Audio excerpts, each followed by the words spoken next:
살아남기 위해서 때로는 일부를 과감히 잘라내야 할 때가 있죠. 오늘 우리가 살펴볼 이야기는요, 바로 그런 엄청난 결단을 통해서 완전히 새롭게 태어나고 있는 기업 다산네트웍스에 대한 이야기입니다. 다산네트웍스 스토리를 이해하려면 이 단어 하나만은 꼭 기억해야 합니다. 바로 전략적 절단이라는 건데요. 이게 뭐냐면 말 그대로 생존을 위해서 몸의 일부를 포기하는 것처럼 회사의 미래를 위해서 미국 자회사라는 아주 큰 덩어리를 그냥 과감하게 잘라내버린 정말 극적인 선택이었던 거죠. 모든 것의 시작은 2025년 3월이었어요.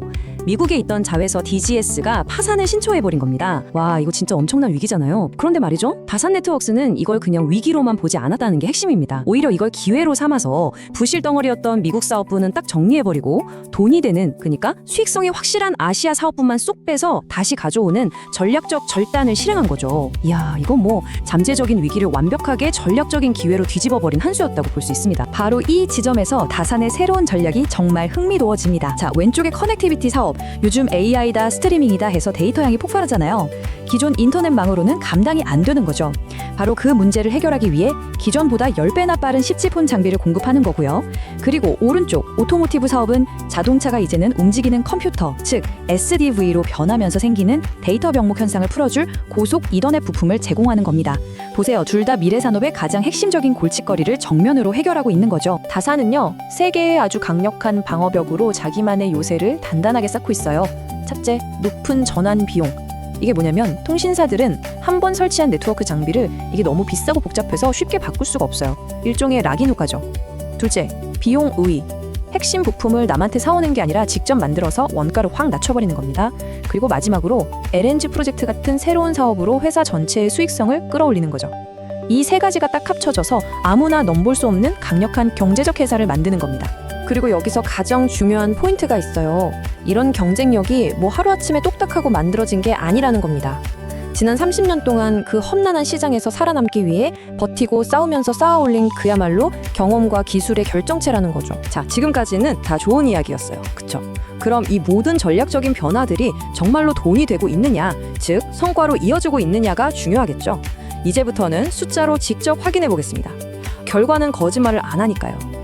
와, 이 숫자 좀 보세요. 가장 먼저 눈에 띄는 숫자인데요. 2025년 3분기까지의 누적 매출 성장률이 무려 71.6%입니다.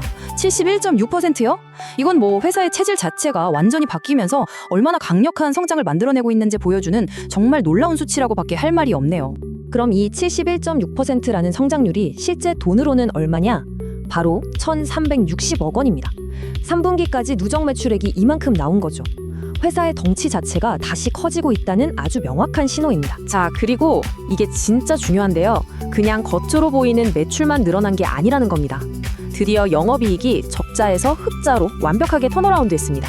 이건 정말 이 회사가 이제는 속까지 건강한 돈 버는 구조로 완전히 탈바꿈했다는 걸 증명하는 가장 확실한 신호라고 할 수 있겠죠. 이 슬라이드가 다산네트웍스의 현재 위치를 아주 명확하게 보여줍니다. 경쟁사들이랑 비교했을 때 주가 순자산 비율이 0.4배 수준이잖아요. 이게 무슨 뜻이냐면 시장에서 이 회사의 자산 가치조차 제대로 인정을 못 받고 있다는, 한마디로 극심한 저평가 상태라는 겁니다. 그런데 보세요, 매출 성장률은 41.6%로 다른 회사들을 압도하죠.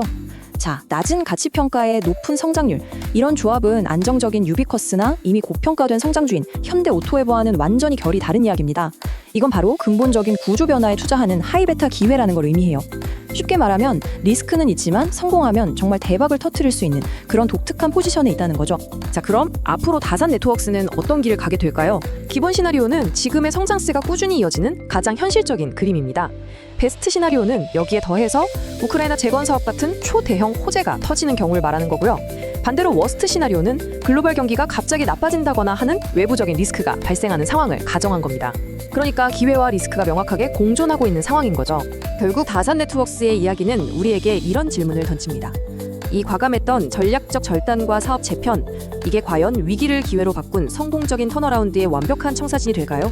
아니면 이건 그냥 이제 막 시작된 거대한 도박일까요? 그 정답은 앞으로 다산네트웍스가 보여줄 숫자들 속에 있을 겁니다.